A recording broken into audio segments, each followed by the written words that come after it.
we want to just beat everyone over the head with that rubber mallet and say, you've got to articulate the problem. And even if you think you've done that, take another look, because chances are it's not as surgically precise as it needs to be.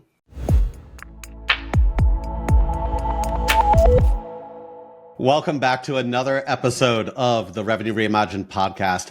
I am so excited, like more excited than normal. I'm normally pretty high energy, but we have two incredible ladies here today who arguably need no introduction, but I'm going to give one anyway.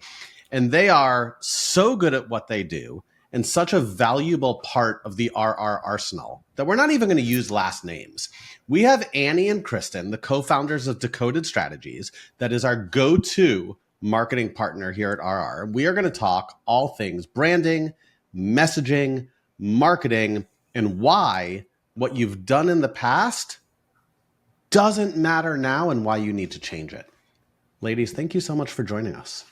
Adam, thank you for having us. I want you to come and introduce us every time. Every client meeting, right? Adam pops on, every does time the I go into a introduction, and then room, just mic drops off. Yeah. No, parent-teacher conference, just come with me, anything. Just come to everything I go to. Teacher, I would like you to meet Kristin. She needs no introduction. That's all you need.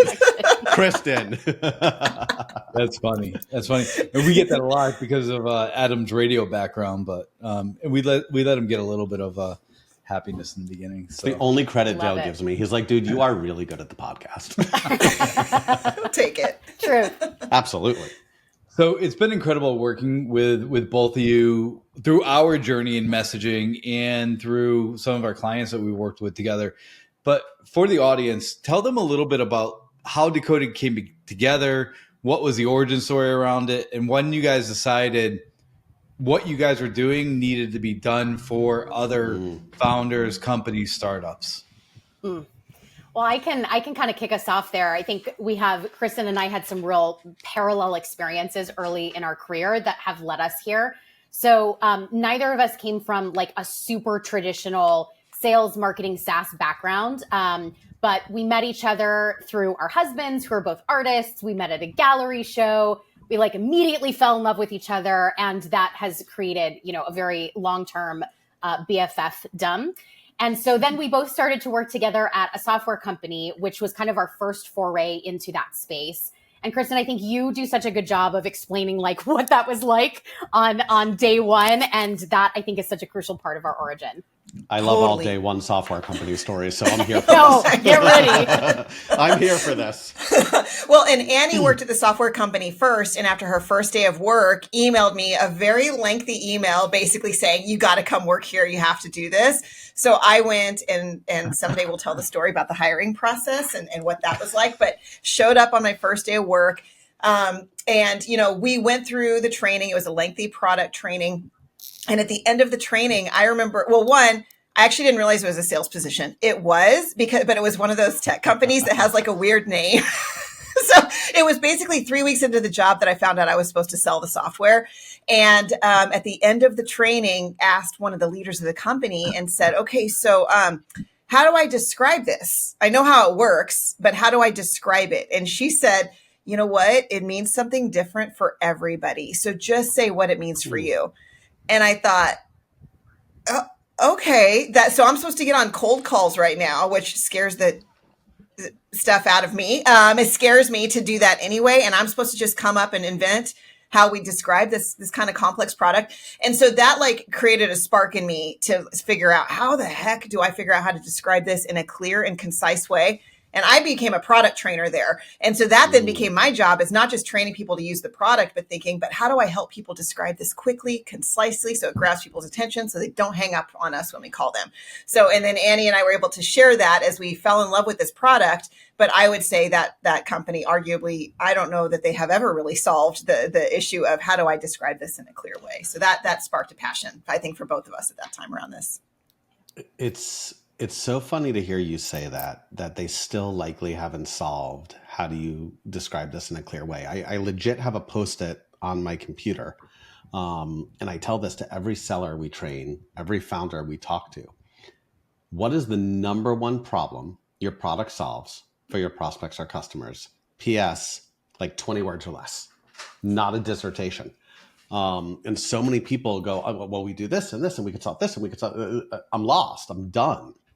So I think that's super interesting. I do want to hear about the hiring process because that's a whole separate conversation. But so many companies get this wrong. And whether it's early stage startups or even, multi-billion-dollar companies, we're working with a, call it $5 billion company right now that I don't think knows how the hell to describe what they do. So when you look at what y'all are doing at Decoded, talk me through, like, how do you get people's buy-in that whether they're new, old, or, somewhere in the middle, because everyone's we have messaging, we have branding. How do you get them to be like, yeah, but it ain't very good? I mean, it's a challenge. The buy-in piece, you nailed it there, Adam, is, most companies think they've done this, right? Or they did it once 10 years ago and then think that that's evergreen. And so usually how we try to get underneath that question is like, well, there's a reason that you called us, or there's a reason that you're looking to enhance your marketing, right? So you might say, oh yeah, we got messaging on lock, but you're not getting the leads you need, or your leads aren't converting very well, or you're getting traffic, but that's not really like showing up and turning into pipeline. And so I think we have a very firm belief that before companies start to build any tactics, whether you go to strategy or tactics and think about SEO or ads or social, you've got to have your messaging and your positioning first. Because if you start to throw resources at all of those different tactics and you don't actually know how to describe what you do and the problem you solve, that's gonna be wasted. It's leaky bucket. None of that is going to be very effective. So we really try to kind of contextualize and paint that picture of if you're not hitting the numbers and hitting the goals that you need from a revenue perspective and back that into pipeline, qualified leads, lead conversion, there's probably something wrong with the way that you're positioning your product. And people's needs, when you look at the consumer base, people's problems and needs change over time. Like, there's no scenario where those needs stay the exact same for more than probably a quarter. So this is something that needs to be evolved. And I think that that's really scary for a lot of founders who feel like they did it. Oh, but I did my messaging and I've positioned my product, so I should be good. Don't tell me I need to revisit that. That shit's hard. I don't want to have to revisit that. Yeah. But in reality, it needs to be living and breathing. It's not a one and done. And we're the perfect example of that, right? Like, not a lot of people, most people who are listening won't realize this, but our relationship came to be because we engaged your services, because we said, wait a minute, like, love our logo, not willing to change our logo, but like our branding and our messaging isn't really resonating. How do we fix that?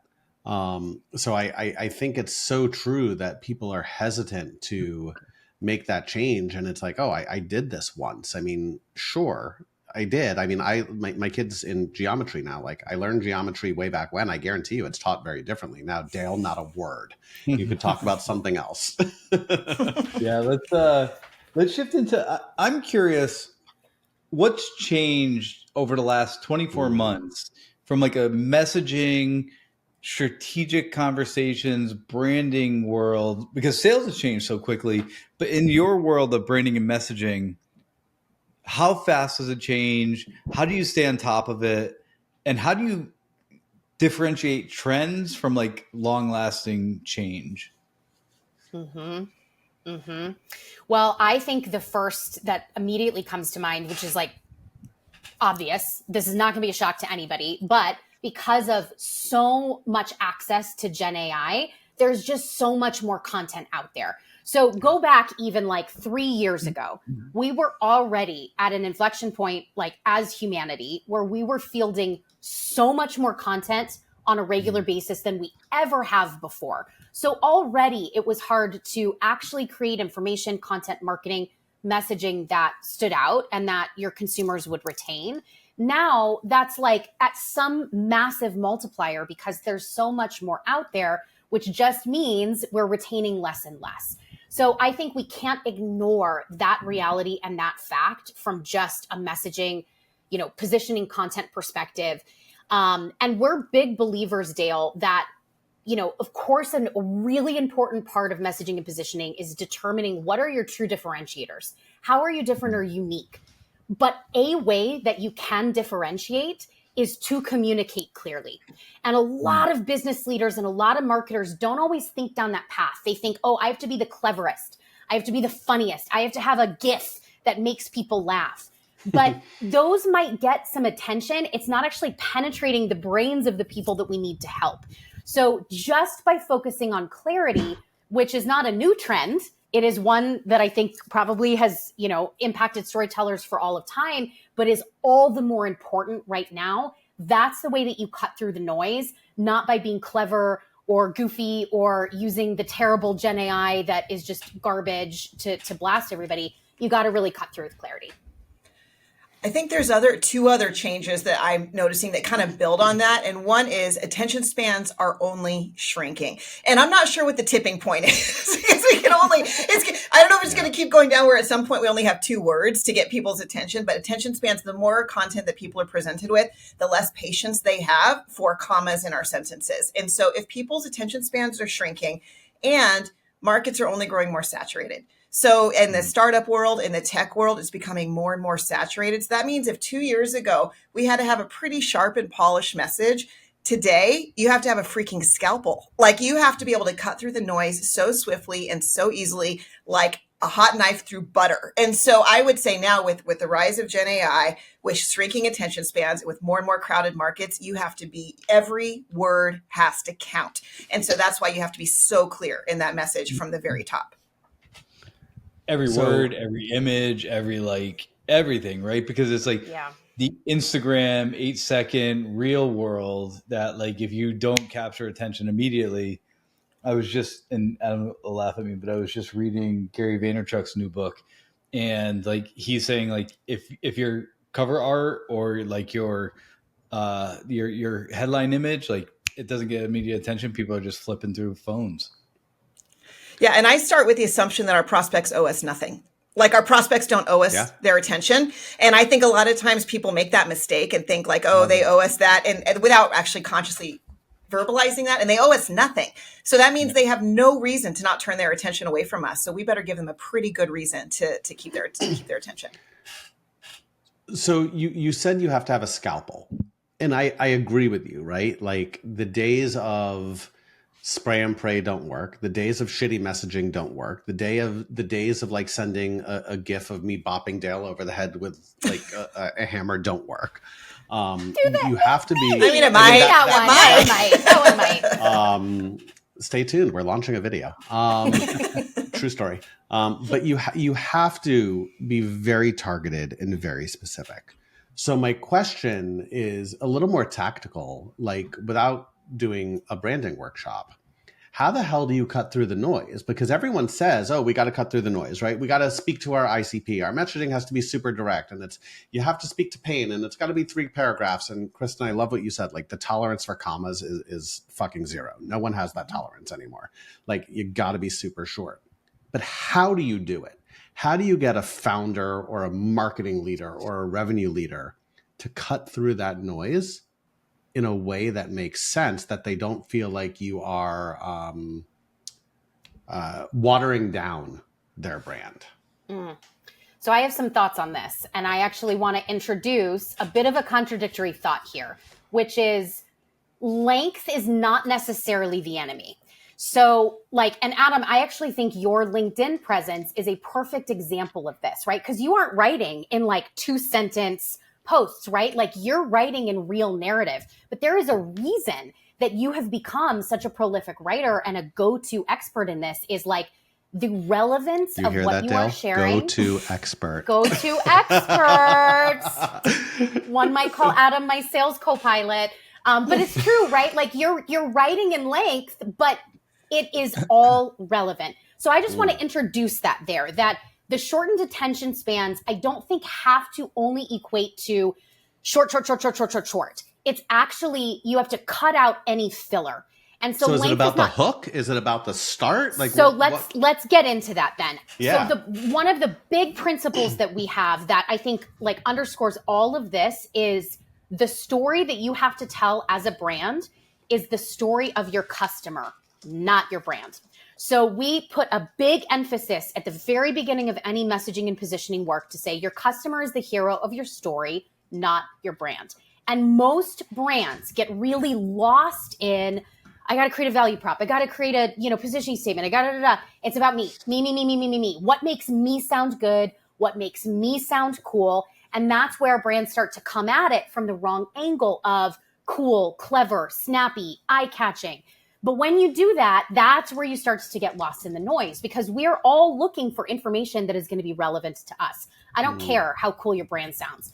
I want to know, I need help with this. I need help with that. I'm looking for insights into XYZ, right? So first and foremost, that is the angle that you have to take as a brand, which is the customer is the hero. And so everything you're doing is talking about how you can support them. Now, there is a place for your brand in the story, which is that of being the trusted guide or the trusted advisor who is there to help your hero be successful. So that is a really critical mindset shift around the way you approach your brand and positioning. And then, we use a framework that is very tried and true, that is based and anchored in the idea of storytelling, because humans love stories. There's like a reason that we all go see the movies, and we're obsessed with things like Twisters, which, by the way, was so good. So good. And so when you think about breaking down stories, there is a very clear formula of what draws human attention in. So a lot of this is about how are you telling the story and where are you placing certain beats, right? You cannot talk about your differentiators before you have first established relevancy with your audience. I don't care that Coke has, the 18 magic special ingredients that make up the Coca-Cola, whatever. Are you a Pepsi guy? Adam, you just... No, I'm a Coke guy, but I don't need the whole, I care that it tastes good. Right. Exactly, right? So I don't care that you have a proprietary formula. I care that it's an ice cold Coke that's going to make me feel good on a hot day. And so there's something that brands can often kind of get out of order around talking about themselves and only themselves, and then trying to lead with stuff when it's not the right time. Your differentiators matter, but that's not what you put at the front. So the ordering of how you talk about problems and pain points and success and outcomes, the ordering really, really matters. That's going to be key. People buy from people. That's why companies who invest in meaningful connections win. The best part? Gifting doesn't have to be expensive to drive results, just thoughtful. Sendoso's intelligent gifting platform is designed to boost personalized engagement throughout the entire sales process. Trust me, I led sales for a Sendoso competitor, and I could tell you, no one does gifting better than Sendoso. If you're looking for a proven way to win and retain more customers, visit sendoso.com. Yeah, anything additional? It's so Kristin? interesting to me, right? Yeah. Go ahead. Sorry. Yeah. No, well, I mean, it's so powerful, that shift of how do you make sure you're relevant, which is making sure that your customer is actually the hero of the story. Because what I see a lot of times is when brands want to show up as the hero because they think the hero is the strongest character in the movie, what we realize is we're creating a subconscious competition with our customers because they see themselves as the hero of their story. And then they're like, well, you're a hero, I'm a hero. Let's be in separate movies because I'm looking for a guide to help me win the day. So that's really what we love, is the way that you can help stand out to your customers is showing up as that Gandalf or that Yoda character, because everybody wants a freaking Gandalf in their lives. Like, I need a Gandalf to show me how to do this. So it's just a really powerful positioning shift. And the thing that I would add to that, to what Annie said, is once you really nail that positioning, I would say the thing that cuts through the noise above all else is articulating the problem that you solve, because that is the hook of the story. That is the thing that makes people super relevant, which is, can you solve the problem that I solve? So I would say and that. How many people don't do that?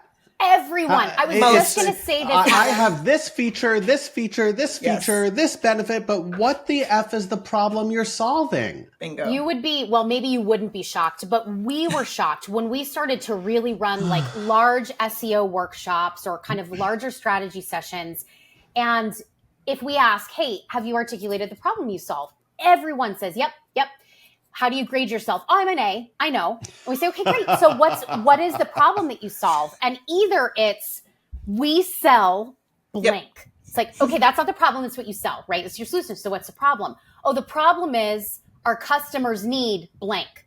Nope. That's not the problem you solve. So it could not be more on the same page. And Kristin and I talk about this all the time, that like, we want to just beat everyone over the head with that rubber mallet and say, you've got to articulate the problem. And even if you think you've done that, take another look, because chances are it's not as surgically precise as it needs to be.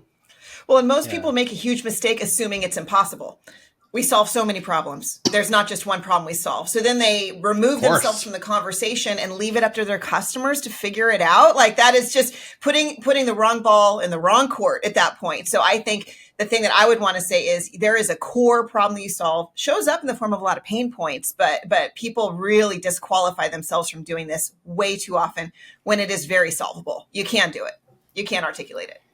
And if that value is articulated properly, like your sales cycles won't extend, like there's a lot of downstream implications to the initial message or brand strategy that you're running that people don't realize is completely tied to the sales process that could totally screw everything up. So it's super interesting. You were talking a little bit about AI, but I want to dive in a little bit more on the AI side. So you guys do a ton of branding exercises. You go through a bunch of messaging. Like we've experienced it. It's an amazing experience. How, as we evolve with AI, will you guys from Decoded Strategies inject AI into that process for your clients and customers? Because it's inevitable that it's going to happen. So tell the audience a little bit about how you guys are getting in front of that. Well, Kristin, I'm going to use your term because I just love this so much that I think from the moment that Gen AI like blew up 18 months ago or whatever, we've really been thinking about, okay, that this is a tool, obviously a tool that can help to scale our efforts, but it's a force multiplier.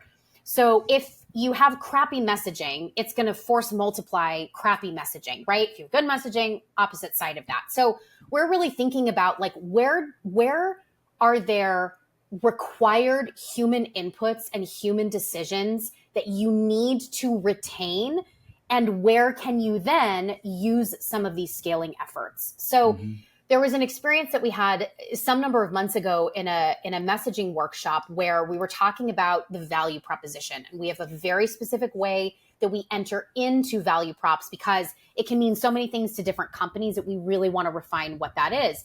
But this is hard to say, take your entire company and product and let's think about how to distill this into a handful of bullet points of the value you deliver. And so the founder was really kind of struggling with this. It was really difficult.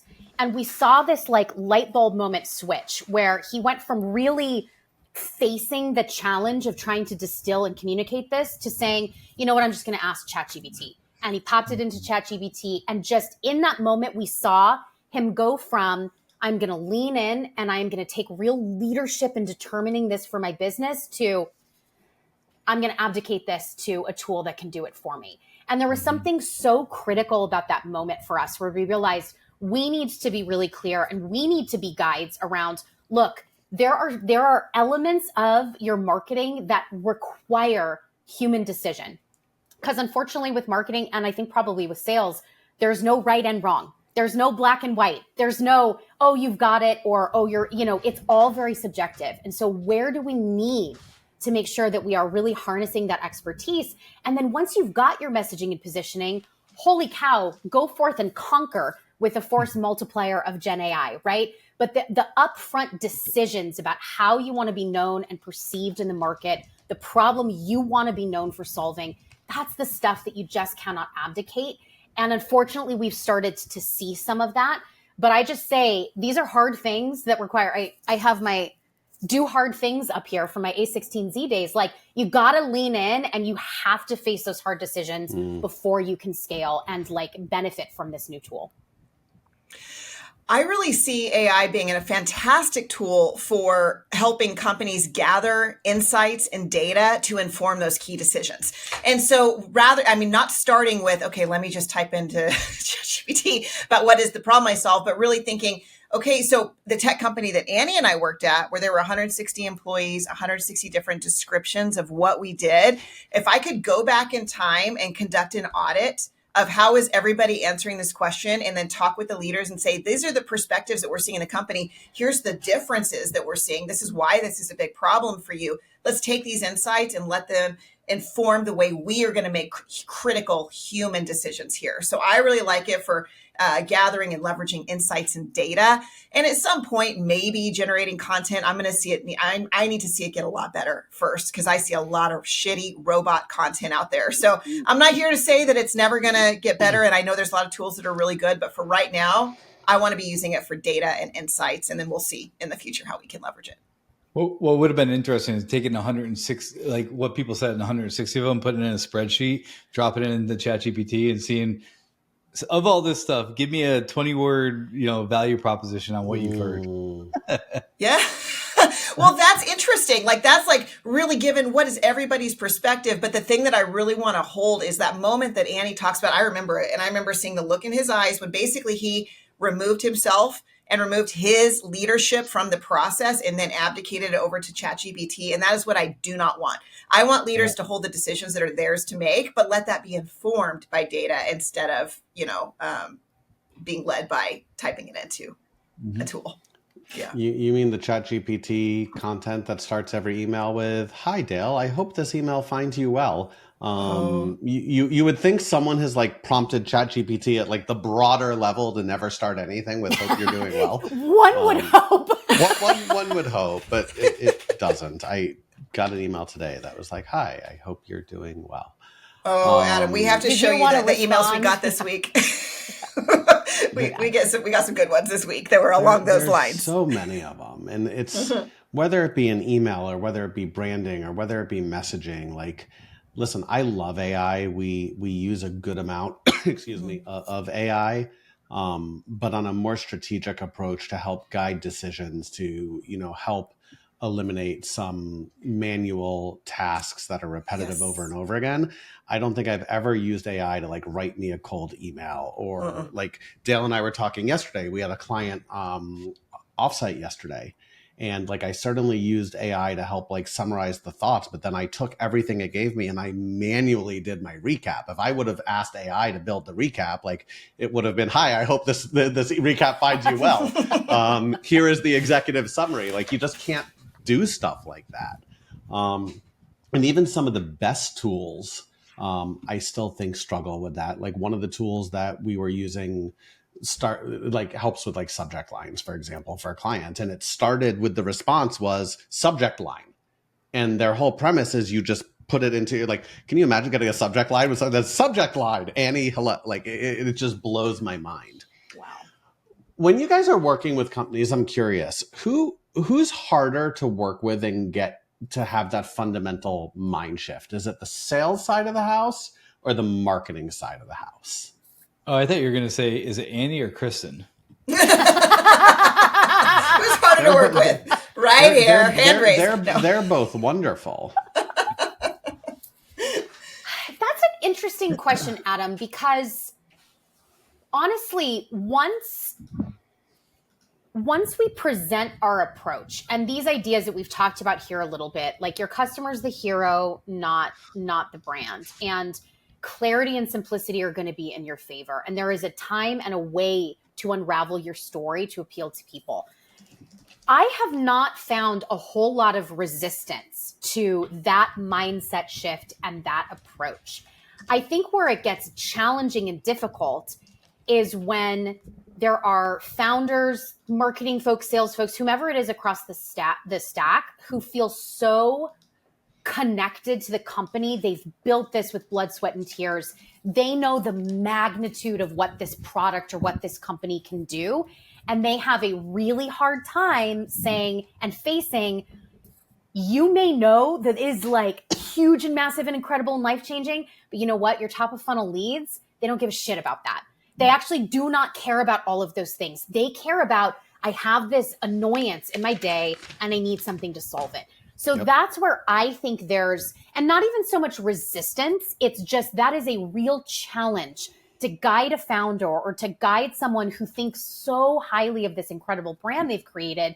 And like that is a huge gap between where your leads and their mindset is and what you want to communicate. So Kristin, I don't know if you can think of any other places around that resistance, but that is definitely one that is hard to get a founder especially to understand everything they care about is actually not exactly what your net new audience is going to care about. Yeah, I don't think we could bucket it like, oh, it's tougher in marketing, it's tougher in sales because it's really personality driven. I would say the key indicators not key indicators, but there's an attitude of walking into it. And there are some people that are yes and people of like, yes, we've been doing it this way and we're ready to embrace a new way of looking at this. There's also yes, but people. And it's like, yeah, that works, but here's why this doesn't work. And it's a really tricky attitude to overcome because it's just a resistance to trying a new way of positioning yourself and pointing out all the reasons this doesn't work before you even try something new. So that's usually what I'm looking for is, are people showing up with like a yes and or a yes but perspective, and that's gonna give us a lot of information. That's super interesting. Yes, and branding's yes, hard. Messaging's hard. Adam's a butt person. Yes, but. Thanks, Dale. Thank you. I don't even know what to say to him right now. Man, he knows how to push my buttons, and I get to have like a 2.5 hour call with him later today. We did talk about this before this call. So Annie, we should have brought popcorn. We should have brought popcorn for this call. Where I'll get 12 Go seconds on. of words. The funny thing is, like, what you see, like, we are the same way in front of clients, like, in full disclosure, like, they eat it up. And I think it's because we're real, right? Mm-hmm. Like, we're very different personalities and we play off one another very well, but like, it's real. And sometimes Dale lets me speak. Most of the times he doesn't, which is why on the podcast, I try to talk more. But we have fun together. I am a yes and guy, and I think, and you all know, right? Like we've had, I don't want to call it tragedy, but we've had some shit happen recently that's given me like a different perspective on things, and much more of like yes and, much more of like, if it's not going to matter in 5 weeks, 5 days, 5 months, I really don't give a shit about it. Like whatever. It's just a different way of looking at things. Like I'm pretty high strung by nature. Like Dale's gonna nod his head like, yeah, the fuck you are. So I'm trying to scale back a little, but I will say, like, changing your branding, changing your messaging, recognizing when to do that. Like that's hard. And we work with a lot of early stage startups, and that product, that company, that's that founder's baby. And I know you guys see it too, right? And it's very hard to call someone's baby ugly. And you're not, but when you tell someone like, hey, like your messaging might be a little bit off. It's like, what do you mean my baby has fucked up feet? Like, that's not what I'm saying. I'm just saying you need to make a change. So I can't recommend y'all enough. We've gone through it. Our clients have gone through it. If you're looking, and this isn't like a promotional show, but in true disclosure, if you're looking for branding and messaging, whether it's to go through an entire workshop or just to shoot the shit and get ideas, Decoded is who you want to talk to. With that said, I would love to get into some rapid fire and learn a little bit more about Annie and Kristin that we don't know, because we have not met in person yet. We're working to change this. We got to do it. Got to do it. But let's do some rapid fire. 10 words or less. Otherwise, there's a gong that comes around and bops Dale on the head. One of you could go first. One of you could go second. Most used emoji in your work chat. The heart and the two girls dancing. Yes. Yes. Same answer. All right. I like it. First app you check when you wake up. Oh, Instagram for me. LinkedIn. Ooh. I don't do Instagram. No Instagram? And Kristin, how am I not following you on IG? We got to talk. It's not that interesting, but come on over. A lot of pictures of my kids. Mine's all food, my kid, my dog. Let's do this. That's about it. Early bird or night owl? Early bird. Early bird. Yeah, you guys have no problem scheduling 7 a.m. meetings. I love it. Yeah. If you weren't in tech, what other industry would you be in? Like if you weren't in marketing and doing tech work, like a trade, like what would you guys be in? Lawyer. Would have gone to law school. Lawyer. Yeah. Therapist. I would have been a therapist. Yeah. Mm-hmm. What's your one guilty pleasure snack? Cheetos. Ooh, I would never have expected regular that. Cheetos.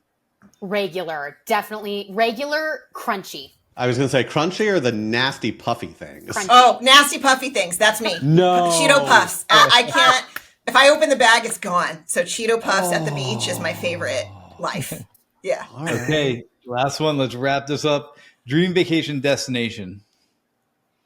New Zealand, Hobbiton, the Shire.